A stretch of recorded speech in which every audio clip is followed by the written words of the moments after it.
ये जो जगह जगह से कुत्ते भौंक रहे हैं ना मेरे बार में को, ये डर से भौंक रहे हैं। जगह जगह एहतजाज हो रहा है, सदा दी जाए, सदा दी जाए, सदा दी जाए। कुत्ता पागल हो जाए तो बांधा नहीं जाता, गोली मारी जाती है।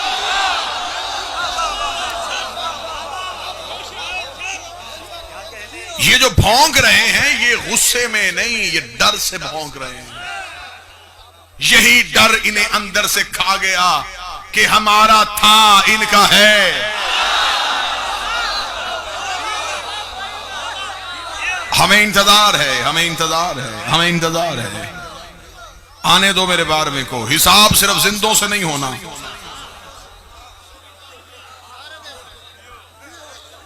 जो चले गए उनसे भी होना। अभी तो टैक्स चोर पकड़े जा रहे हैं, अभी तो फिदक के चोर बाकी।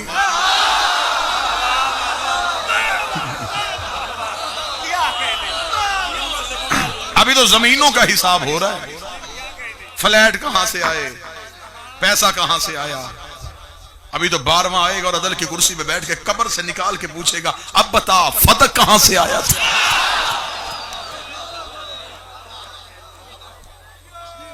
नियाम में जुल्फकार हैदरी इंतकाम के लिए तड़प रही है।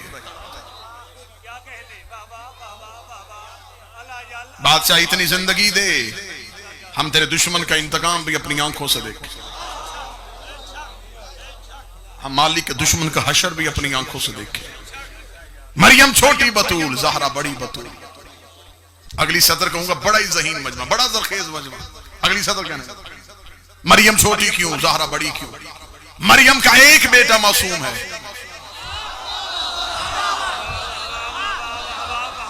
ज़हरा के 11 बेटे मासूम।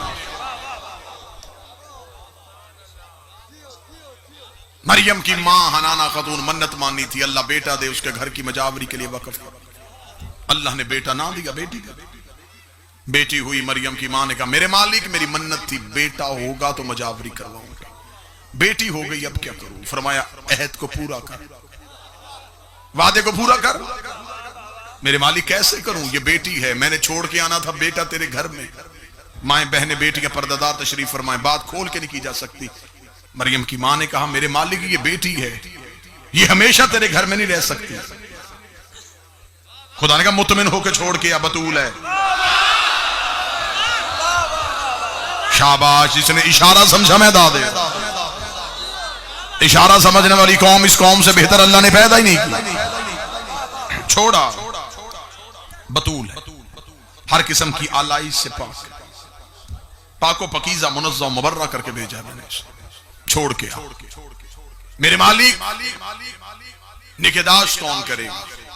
मैं फरमाया नहीं, वक़फ़लहा ज़करिया, हमने ज़करिया की जिम्मे लगा दिया है कि तू मरियम को पाल।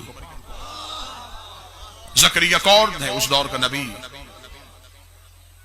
खुदा ने ज़करिया से कहा बतूल पाल, और वैसे भी बतूल पालने के लिए नबी होना जरूरी है।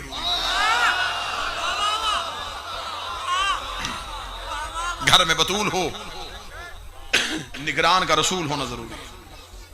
ज़करिया तू पाल।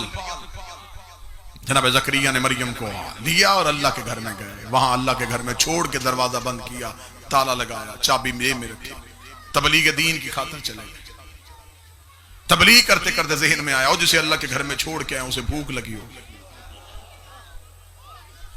जनाब ज़करिया तेज कदमों से चले, घर आए, बीवी से कहा रोटी बना। बीवी ने रोटी बनाई। ज़करिया रोटी हाथ में लेके अल्लाह के घर का ताला खोला, दरवाजा खुला। ज़करिया की हैरत की इंतहा न रही। मरियम के मुसल्ले के आगे खानों का ढेर।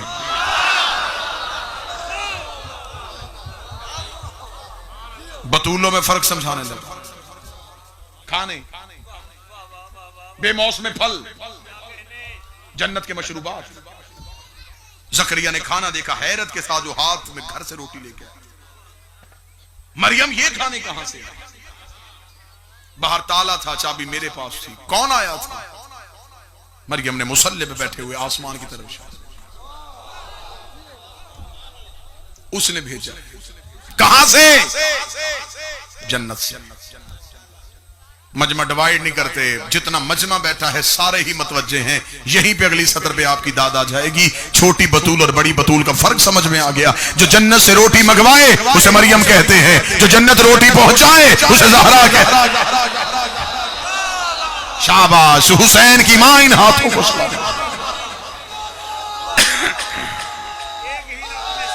बिस्मिल्लाह। जो जन्नत से रोटी मंगवाए उसे मरियम कहते हैं। जो जन्नत की रोटी का इंतजार करे उसे मरियम कहते हैं। जिसकी पकी रोटियों का जन्नत इंतजार करे उसे ज़हरा कहते हैं। ये तो मौलाना अबुल आला मौदूदी से लेके तारुल कादरी तक लिख दिया उन्होंने कि ये जो सैयदा के दरवाजे पे आए थे ये को मक्का मदीना के फकीर यतीम और कैदी नहीं थे, ये अल्लाह के भेजे फरिश्ते थे जो ज़हरा से आके रोटियां मांगते। मौलाना मौदूदी जिंदा होते तो मैं उनके पास जाकर उनसे जरूर पूछता कि किबला आपने तफहीमुल कुरान में यह जुमला तो लिख दिया है कि फरिश्ते रोटियां मांगने के लिए आते रहे। अगली बात भी लिखे ना कि फरिश्तों को तो भूख लगती नहीं।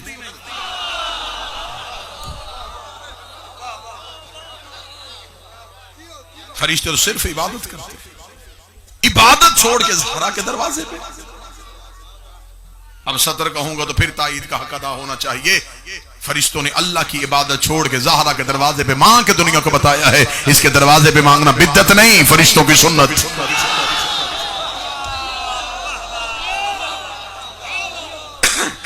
और पूरी जिम्मेदारी के साथ अगला जुमला पढ़ने लगा, पूरी जिम्मेदारी के साथ।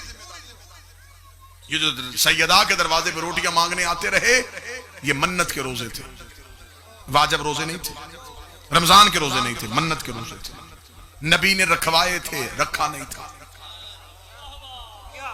किसी किताब से साबित करो कि नबी ने वो रोजा खुद रखा, नहीं, नबी ने रखवाया, रखा नहीं। पहले दिन आले मोहम्मद अफ्तार करने लगे, दरवाजे पे दस्तक हुई। फिजा ने पूछा कौन है? अना यतीम, मैं यतीम। सैयदा ने फरमाया रोटी यतीम को दे। एक रोटी ज़हरा ने दी, एक अली ने दी, एक हसन ने दी, हुसैन ने दी। 4 रोटियां फिजा के हाथ पे, 5वीं रोटी रखी फिजा ने नीचे अपनी।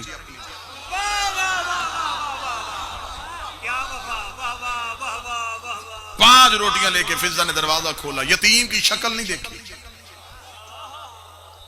रोटियां हाथ में। अभी तो मिंबर से कुछ भी नहीं पढ़ा गया और लोग परेशान हो गए। अभी तो इनके दरवाजे पे आने वाले फकीर समझ में नहीं आ रहे। ये मिंबर के गिलाफ में मेरा हाथ है, पढ़े लिखे अहबाब बैठे, मुझे तो अभी तक वो फकीर नहीं मिला जो अली से अंगूठी लेके गया था।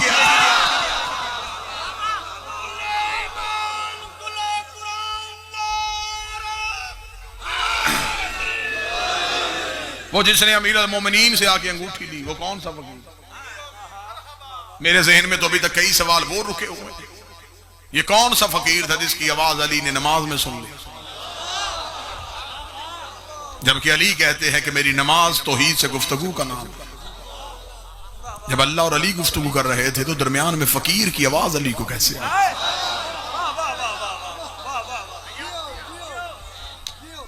किताबों ने, उल्मा ने लिखा है कि अली ने फरमाया था कि तीर खींचना हो मेरे पांव से तो नमाज की हालत में खींच दे, क्योंकि नमाज में अली यहां नहीं होते तो जो यहां था ही नहीं उसे फकीर की आवाज कैसे सुने? फिर नमाज में अली रकू में थे। अहले इल्म तशरीफ फरमा है, उल्मा से प्यार करने वाले लोग बैठे हैं। बगैर वजह के नमाज में हरकत नहीं होती। रकू है वाजिब रुक नमाज का। अली रकू में थे, अली ने हाथ से अंगूठी उतारी और हाथ पीछे किया। क्या कहने, वाह वाह वाह वाह। किसी किताब ने लिखा कि अली ने वो नमाज दोबारा पढ़ी हो। ठीक हो? इससे ज्यादा हैरान करने वाली बात आगे करूं? मौला अमीर अल मोमिनीन ने अंगूठी दे दी। खुदा ने भी कुरान में सिर्फ शाबाश नहीं दी कि फकीरों पे अनायत करना शुक्रिया तेरा अली, नहीं, खुदा ने विलायत दे दी। अंगूठी के बदले विलायत। और फिर खुदा ने यह नहीं कहा कि अली ने अंगूठी खैरात में दी, खुदा ने कहा अली ने अंगूठी ज़कात में दी। इन्नमा वलियुकुमुल्लाहु व रसूलुहु वल्लज़ीना आमनुल्लज़ीना युक़ीमुनस्सलाता व युअतूनज़्ज़कात। अल्लाह वली, रसूल वली और ये वली जिसने हालत रकू में ज़कात दी, बिल्कुल मजमे की दाल से छुट्टी करवा दी। खताबत का कोई जौहर यहां पे मैंने एक भी जुमला नहीं दिया। जितनी खामोशी होगी उतना नतीजा अच्छा समझ में आएगा।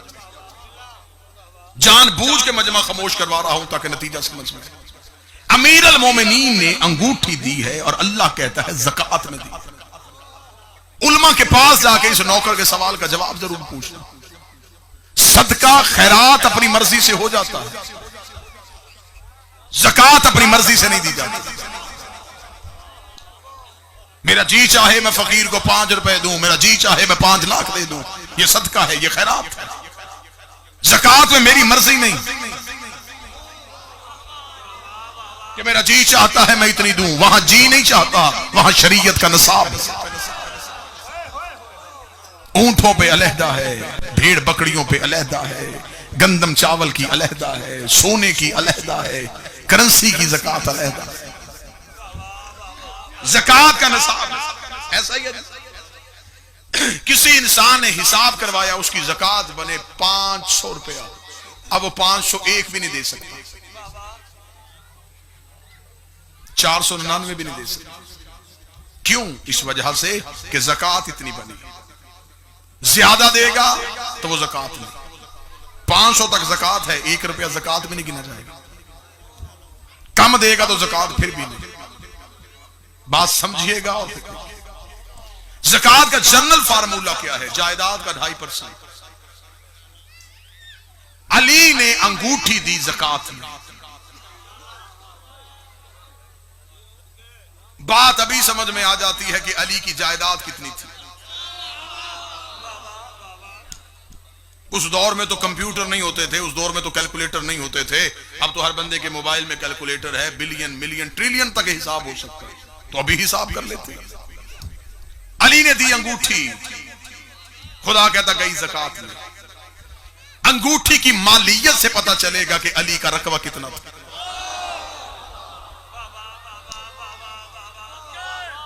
क्योंकि अंगूठी ज़कात में गई है, खैरात में नहीं गई। अंगूठी बताएगी कि अली की कुल जायदाद कितनी थी। मैंने कुरान के सामने हाथ जोड़े, मैंने कहा ऐ अली के खामोश जाकर, तू बता वो अंगूठी हीरे की थी, जमुर्द था, याकूत था, चांदी थी, क्या था, ताकि मैं उसकी मालियत देखूं, फिर हिसाब लगाऊं कि इसका 2.5% अगर ये है तो कुल मलकियत कितनी थी। तफसीर कुरान ने कहा ये अंगूठी जो अली के हाथ में थी, ये वही अंगूठी थी जो सुलेमान बिन दाऊद के हाथ में होती थी।